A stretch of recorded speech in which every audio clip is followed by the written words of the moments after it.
Lord Glendonbrook, that's an unusual and interesting title. You chose it. What does it mean? Where does it come from? Well, I decided not to take a title of Lord Bishop because with 25 already there, I thought there was a real danger that I would be constantly asked to either say grace or give a sermon, and it might be a bit confusing.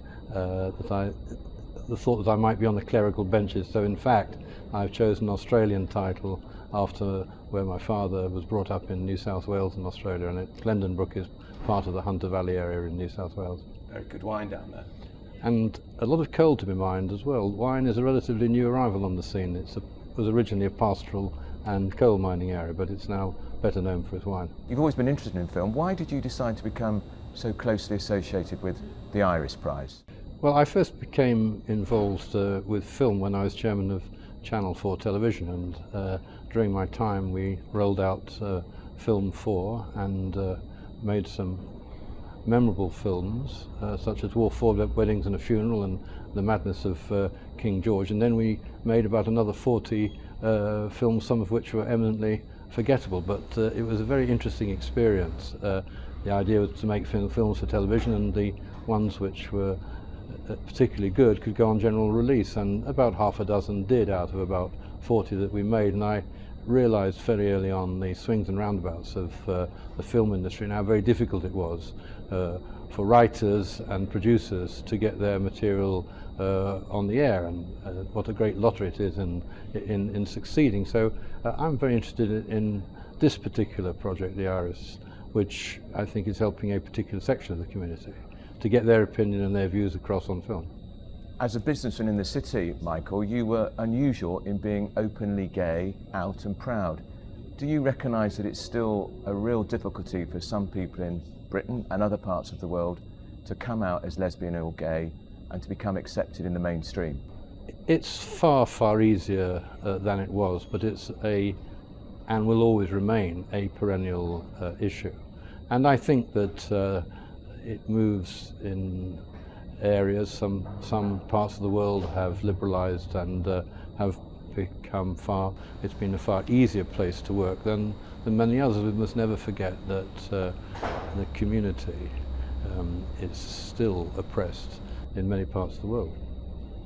You were a rare creature in the city as the head of BMI, the major airline, in that you were out and proud as a gay businessman. Why did you decide to come out?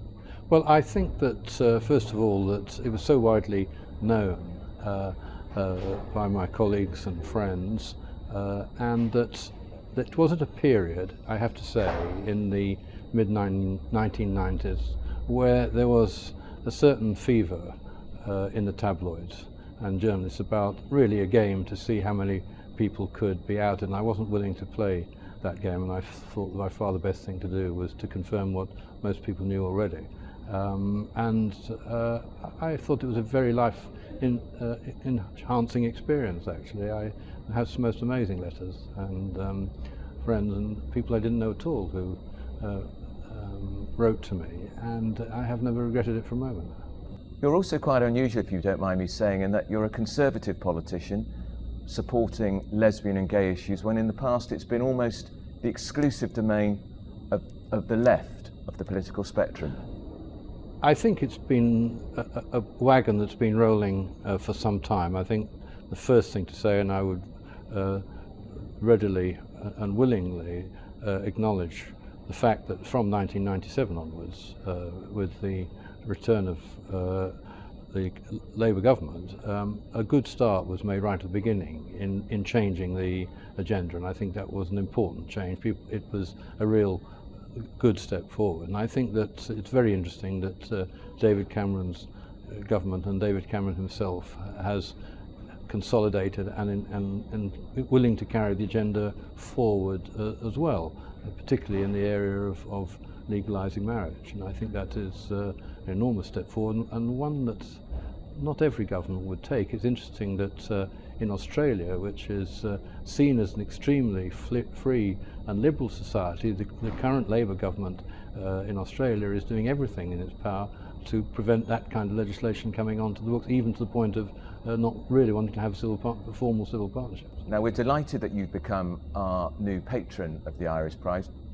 You are going to support a specific film project. Can you tell us about that? Yes, I am. I'm going to support a film going to be made by Magnus Morg, and I gather that he's coming over for the festival this year, and I'm sure it'll be hugely welcomed by everybody there, and I'm much looking forward to see the finished product, of which I believe the title is unknown at the moment. How important is it that the lesbian and gay world has its very own film community?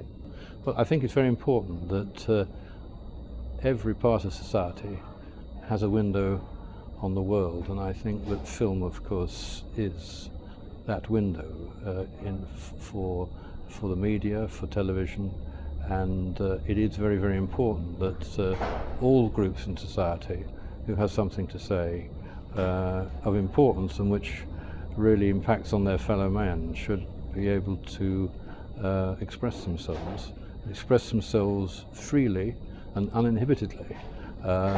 And I think that is the cornerstone of what Iris wants to do. Well, perhaps you'll star in a gay film yourself, Michael. Too old for that now, I think. Now, you can't be with us this year, but No. maybe we'll see you next year. I'm very sorry that I won't be with you this year, but I do look forward to coming at an event in the future. Thank you very much, Michael Bishop.